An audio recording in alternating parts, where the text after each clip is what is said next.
Okay, today I'm going to show you how to change your brake pads on a 93 to 97 Toyota Corolla.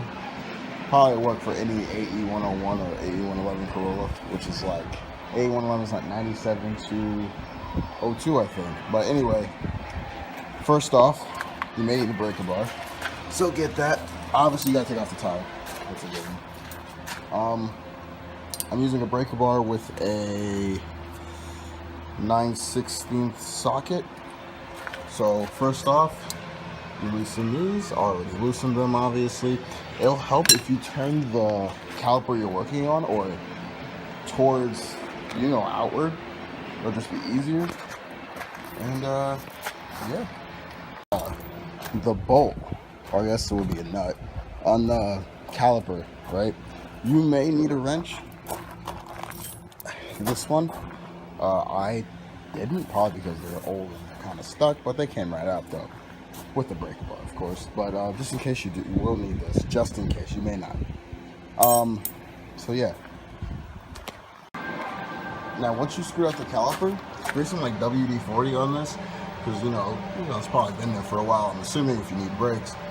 And also, when you press the piston back in, you want to pop your hood and undo the brake master cylinder cap, because a lot of times when you go to push the piston back in, the fluid will come up and it'll spill out a little bit. So just don't forget about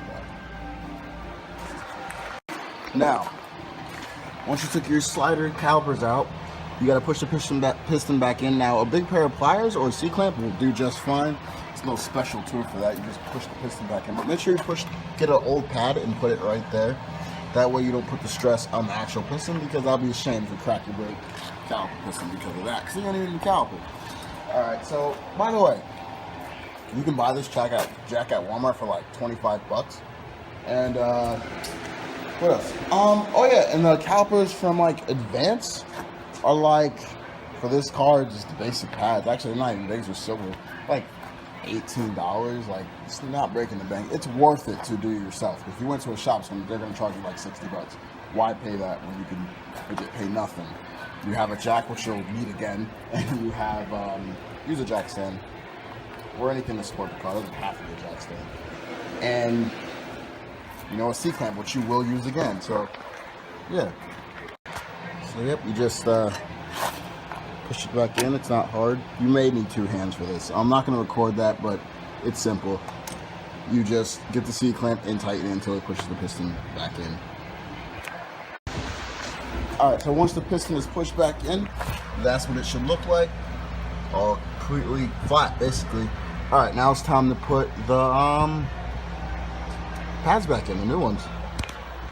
Alright, so you see the ears on these? You always want to put a little anti-seize on them, just so they come out easier next time and they don't get stuck, because that'll be a shitty way to do your brake job and they're getting sticking because there's no lube on them and no squeaks, so it just helps out.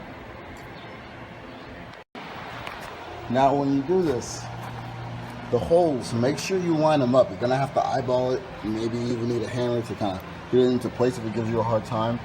Just don't go hammer on it. Use a cloth too, but I'm just saying you may have to do that. It's really not hard. Like, really can't. It's hard to count. Well, you just find the best way to get in the holes without breaking it. That's why cloth, hammer, do it slowly, eyeball it, look at the hole, see if it gets in, and go from there. Now, when all said and done, your brake caliper like this, everything nice and tight. I'm about to take the bungee cord off, and yeah. Go from there, and then repeat the process on the other side. And then when you're all said and done, pump your brakes like 3 or 4 times so they get kind of hard, and then you should be lit. Check them out, see, make sure everything's okay, and go from there. So yeah, once you put your wheels back on, double check your bolts, make sure that everything's tight. Double check, triple check, quattro check. Put your cap back on. It may spill a little bit because it comes back out. And get in your car and pump your brakes a little bit. So yeah, just pump your brakes for like, say 5 Mississippi. So 1 Mississippi, 2 Mississippi, 3 Mississippi, 4 Mississippi, 5 Mississippi. Then go for a test drive and then you're lit. Everything should be in working order and Hey, if you want, if you have a back road, do a quick stop, see how she be.